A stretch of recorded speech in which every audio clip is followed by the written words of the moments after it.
안녕하십니까. 오늘은 저희가 지금 환경영양업체죠. 주식회사 에코앤드라는 우리 고웅 대표님 모시고 오늘 자리 마련했습니다. 토지보상과 환경영향평가가 과연 어떤 게 있을까, 어떤 게 매치가 되나 싶은데 아마 오늘 대표님 말씀 들어보시면 아마 어떤 것들이 매치가 되는지에 대해서 아마 아실 수 있을 거고 여러분에게 꼭 도움이 되시기를 바라겠습니다. 먼저 자기소개 좀 해주시죠. 예, 안녕하세요. 현재 환경영향평가업에서 종사하고 있는 주식회사 에코앤드의 고웅이라고 합니다. 환경영향평가가 뭐예요? 저 잘 모르겠어서 그러는데. 직접적으로 접해보시지는 못했지만 뉴스에서도 이제 환경영향평가다라고 많이 뉴스에서 언급을 하고 있는데요. 뭐 4대강 사업이라든가 근래 이제 제주 제2고 이 신공항 짓는 거라든가 이런 내용들을 보면은 뉴스 언론에서 이제 환경영향 평가라는 그 문구가 많이 언급이 되고 있습니다. 근데 법에서 정의하고 있는 이 환경영향 평가법의 목적은 주변 환경에 영향을 미치는 사업 계획을 수립을 한다든가 또는 어떤 사업을 시행하는 데 있어서 그 환경 보존 방안을 수립을 해서 이제 주변의 환경에 미치는 영향을 저감을 시키고 쾌적한 국민 건강 생활을 할 수 있도록 도모함으로써 이 지속 가능한 개발을 추구를 하는 것이 이 환경영향 평가 제도의 목적입니다. 그러면 제가 먼저 여쭤보겠습니다. 예를 들어서 아까 제주 강정마을 그런 데에서 어떠한 것을 한다는 얘기죠? 국가에서나 민간에서나 개발 사업을 시행을 할 때에는 이제 이 환경영향 평가를 통해서 공사를 하게 되면 먼지도 날리고 네. 소음도 발생되고 진동도 발생되고 그러면 이 주변에 이제 어떤 정원시설이라고 표현하는 주택도 있을 테고 사람이 생활하는 데 있어서 이 공사가 어떤 영향을 미칠 수가 있습니다. 그래서 이 환경영향 평가를 통해서 어떤 영향을 미칠 수 있는지 그런 것들을 저희들이 예측을 하고요. 영향이 예상된다면 어떤 방법을 통해서 그거를 저감을 할 것인지 이런 계획적인 내용들을 수립을 하는 것입니다. 그러면 예를 들어서 쉬운 예로 저희가 지금 현재 제2외곽순환고속도로라든가 서부내륙고속도로 지금 현재는 평택 동바대로도 저희가 업무를 하고 있는데요. 그렇다면 우리가 통상적으로 이제 토지보상이라든가 이런 것도 이루어질 때 공청이라는 걸 하거든요. 그럼 그쪽에서 보면 이렇게 도면이라든가 이런 자료를 갖고 왔더라고요. 터널은 뚫고 지하로 가고 안정성은 이렇고 환경영향 평가를 받았는데 이렇고 이게 이미 그 전에 들어간다고 보면 되는 건가요? 환경영향 평가라는 거는 이 사업이 다 전부 완료가 되고 나서 하는 것이 아니고 이 사업을 시행함으로써 어떤 영향이 있을지를 예측하는 것이기 때문에 이 사업이 시행되기 전에 사전에 이 환경영향 평가를 통해서 저감 방안을 수립하기 위해서 하는 제도입니다. 공청회 할 때 보면 환경영향 평가라고는 하지만 나는 수용을 원치 않는다. 그리고 환경영향 평가에 대해서 믿을 수 없다. 이런 얘기들 하는데 그럴 때는 어때요? 환경영향 평가법 안에도 주민설명회라는 그 제도가 있습니다. 저희들도 주민설명회를 이렇게 하다 보면은 조금 안타까운 게 토지 보상과 관련된 내용이 있다 보니까 그 주민설명회에 참석해 주시는 분들이 결국에는 이제 그 키포인트가 본인 토지에 대한 어떤 보상적인 내용 때문에 지금 금전적인 거에 많이 치우쳐져 있으세요. 내 땅 수용되면 그래서 감정평가가 얼마가 나오는데 마음에 안 들면은 이 사업 하면 안 된다 하면서 이제 어떤 이유에서가 아니라 이익을 위한 반대가 굉장히 많죠. 실질적으로 저희들이 주민설명회를 하다 보면은 환경영향 평가 내용에 대한 이 주민설명회 할 때 관심이 별로 없으십니다. 지금 현재 상황에서 나한테 직접적으로 어떤 영향이 미치는 내용이 아니고 이 사업을 공사를 할 때나 운영을 할 때나 사업이 완료됐을 때의 내용이기 때문에 현재로서는 대부분 이제 이 토지 수용 문제에 대한 그런 부분에 너무 키포인트가 맞춰져서 주민설명회를 참석하는 경우가 많으십니다.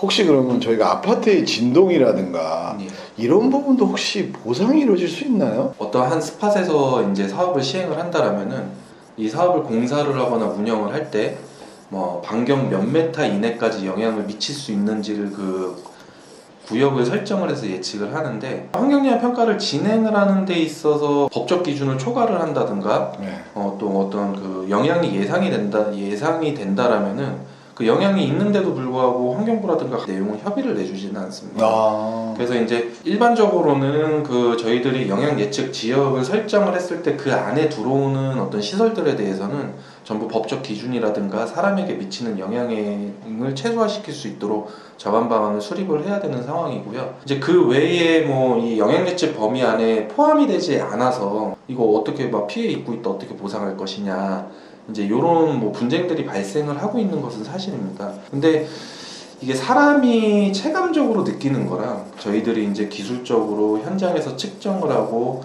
이 정량적으로 이제 분석을 했을 때랑은 좀 차이가 많이 나고 있습니다. 아시다시피 뭐 법이라는 게 소음이 됐든 진동이 됐든 아니면 뭐 어떤 먼지가 됐든 이런 것들이 기준 자체가 전부 이제 법적으로 수치로 이제 제한을 하고 있지 않습니까? 네네. 동일한 수치라고 하더라도 이 사람이 느끼는 정도는 전부 다를 수가 있습니다.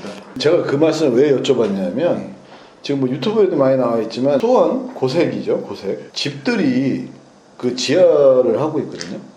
크랙이 엄청나게 갔더라고. 막 크랙이 가고 막 벽이 깨지고 기둥이 막 이러고 해서 저희가 환경분쟁조정위원회에다가 보냈어요. 보냈더니 그쪽에서 나오는 답변이 그럼 환경영향평가를 한번 받아봐라라고 나오는데 그 건설사에서는 뭐 자기는 전혀 문제 없다 보수를 해줬다 하면서 그냥 콘크리트만 이렇게 발라놨더라고요. 그래서 혹시 이제 그런 데에서도 다시금 환경영향 평가가 이루어질 수 있고 가능한지 한번 좀 여쭤보고 싶어요. 환경영향 평가 받고 싶다 네. 아니면 어디서 받아라라고 해서 받을 수 있는 게 아니고 환경영향 평가법 안에 네.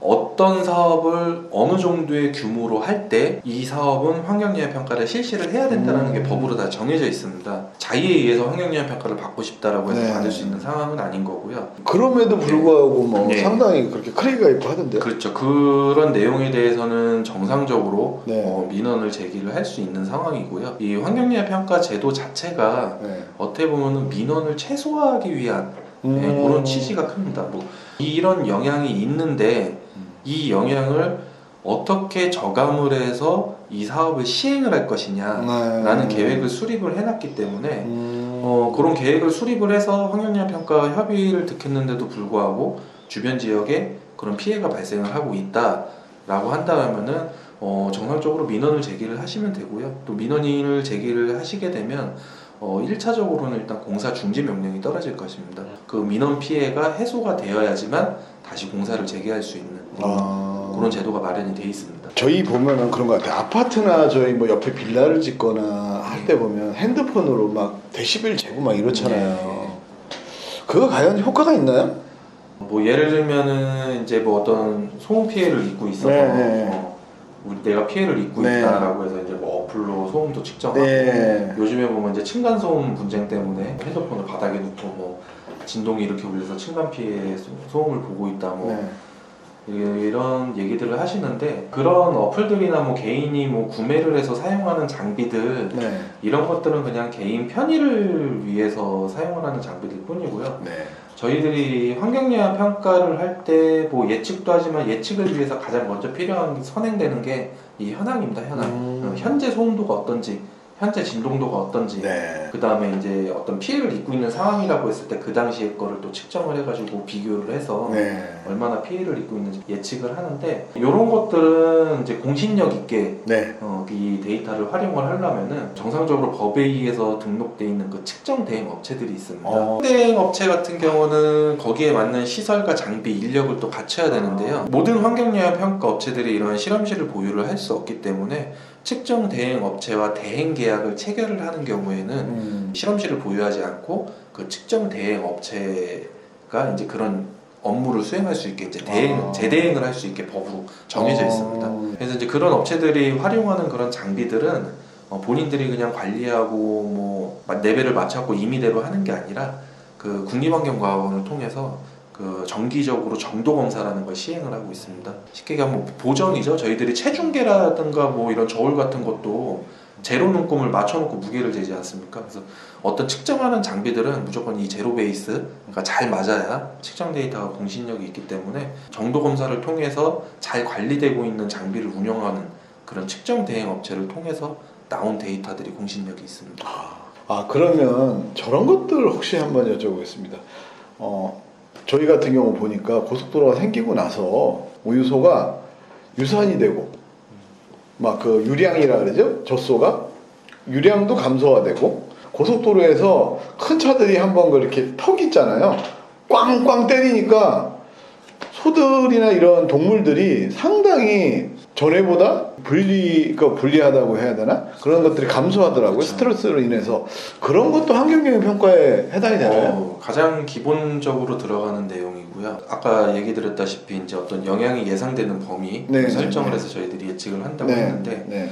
이 사람에게 미치는 영향도 저희들이 예측을 하지만 이 축사, 네. 이제 뭐 돈사라든가 우사라든가 네. 개사라든가 네. 이런 것들이 있으면 또 그 시설을 대상으로 저희들이 네. 이제 예측을 합니다. 네. 근데 그 가축 시설에 대해서 예측을 할 때는 얘기 주신 것처럼 소음이라든가 진동에 대해서 이제 주로 키포인트를 맞춰서 예측을 하는데요. 네. 이제 소음진동관리법 상의 어떤 그 법적 기준, 그 다음에 환경정책기본법상의 어떤 환경 기준, 네. 목표 기준이 있지만 이런 가축들에 대해서는 그 환경 분쟁 피해 기준이 따로 있습니다. 네. 네. 그 환경 분쟁 피해 기준이 지금 판례, 네. 판례상 지금 현재 그 60데시벨을 초과를 하게 되면 이런 가축들이 어떤 성장을 하는데 영향을 미칠 수 있다라는 그 판례가 있어서 피해 보상이라든가 아니면 민원제기라든가 이런 것들을 할 수 있는 어떤 기준이 있는 거죠. 또 사례 하나 더 여쭤보겠습니다. 저희 친구 집이 서초동에 있는데 그 앞에가 공터였어요. 공터였는데 해도 들어오고 빛도 들어오고 하다가 5층짜리 빌라인데 옆에 20층짜리 뭐 상업 건물 비슷한 게 온대요. 거의 팔을 달면 닿을 정도로 한 1점 몇 메다, 2m 폭이 안 되는 것 같아요. 그러면 그 일대에 있는 그 빌라가 어둠에 갇히게 되거든요. 1조 피해죠. 근데 이런 것도 어떻게 구조를 받거나 이럴 수가 있나요? 고층 건물들이 계획이 됐을 때, 다 지어졌을 때 시간대별로 이 그림자가 어떻게 비치는지, 그 하루에 그림자가 지는 시간이 어떻게 되는지를 저희가 전부 프로그램을 통해서 예측을 하고 있습니다. 그 1조 관련된 그 사례들은 전반적으로 보면은 어떻게 보면은 이 환경영향평가 규모 미만이어서 제가 말씀드리는데요. 네, 대부분이 네.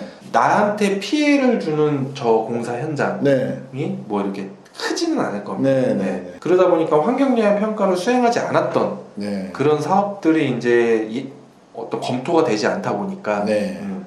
지켜야 될 것도 적어지겠죠, 그만큼. 네. 그러다 보니까 이제 무분별하게 공사를 하다 보니 주변에 영향을 이제 주는 건데, 뭐 소송을 진행을 할 때 이제 뭐 어떤 데이터가 있어야 되잖아요. 그래서 당신이 얼마나 피해를 봤는데 뭐 이런 입증을 해야 되는데 네. 이 건물이 들어서기 전에 그 피해를 주장을 하는 그 해당 주택에 네. 원래는 하루에 햇빛이 얼마나 들어왔었고 네. 몇 시간이 들어왔었는데 이 건물이 생김으로써 조금밖에 안 들어오는 걸로 줄었다라는 네. 거를 저희들이 프로그램을 통해서 예측을 합니다. 근데 이것도 판례가 있어서 네.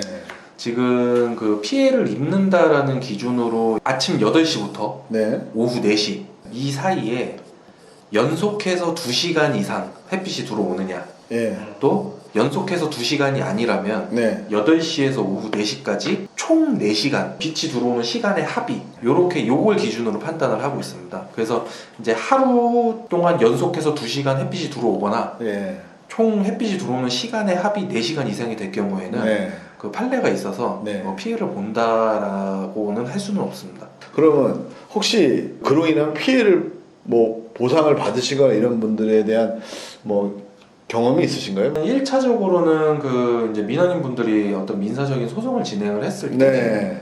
저희들이 1차적으로 피해를 지금 현재 입고 있는 게 맞다, 네. 아니다라는 거를 저희들이 그 분석을 통해서 데이터로 제공을 해드리고요. 그 다음 단계는 일반적으로 보니까 이게 이제 법원의 자료가 제출이 돼서 네. 아까 뭐 얘기 드린 대로 그 판례상 빗대었을 때 피해를 보는 게 맞다라고 인정이 되면 네. 법원에서 또 이제 그 뭐 2군데 정도, 네. 2군데 정도 이 검증 기관을 통해서 네. 동일하게 그 검증을 시키더라고요. 그래서 아. 저희들이 제시한 그 내용과 네. 유사하게 피해를 입고 있다라고 이제 그 최종적으로 확정이 되면은 그게 한 군데만 하는 게 아니라 2군데 이상 복수로 하나 보죠? 예. 제가 그 변호사 사무실 통해서 듣기로는 네. 그 2군데로 나간다라고 이렇게 얘기를 들었습니다. 그래서 일단은 그런 과정까지 가기 위해서는 네. 그 현재 피해를 보고 있다 없다라는 거를 이제 입증을 받아야 되기 때문에 저희 같은 업체를 통해서 이제 그런 것들에 대한 데이터를